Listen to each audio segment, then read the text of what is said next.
స్మృతి అనేది కూడా ప్రాచీన భారతదేశంలో దాన్ని ఈ ఈ జ్ఞాపక శక్తి అనేది రకరకాలుగా ఉంటుందని, నిమిత్తం అని అంటే ఒక పండు చూసి చెట్టు గుర్తు రావడం, రూపగ్రహణం అని అంటే రూపాన్ని బట్టి ఇంకొక అటువంటి వస్తువులు గుర్తు రావడం అనేది, సాదృశ్యం అంటే పోలికను బట్టి, సవిపర్యయం వ్యతిరేకమైంది, నలుపును చూస్తే తెలుపు గుర్తు వచ్చినట్టు, అభ్యాసం ఏదైనా ఒక పని చేస్తూ ఉండటం వల్ల మనకు తిరిగి జ్ఞాపకం రావటం, లేదా పునఃశృతి తిరిగి మనం వినడం వల్ల కూడా మనం అనేక అంశాలు మనం గుర్తుంచుకోగలం.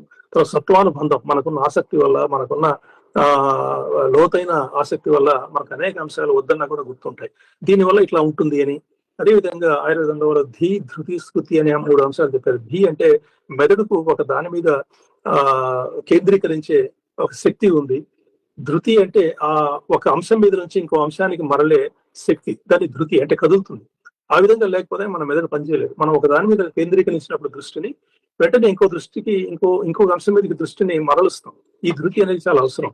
మూడవది స్మృతి, ఈ జ్ఞాపక శక్తి. ఈ 3 ఉంటే తప్ప భాష అనేది రూపుదిద్దుకోదనేది ప్రాచీన ఆయుర్వేద శాస్త్రంలో కూడా వాళ్ళు ఊహించారు.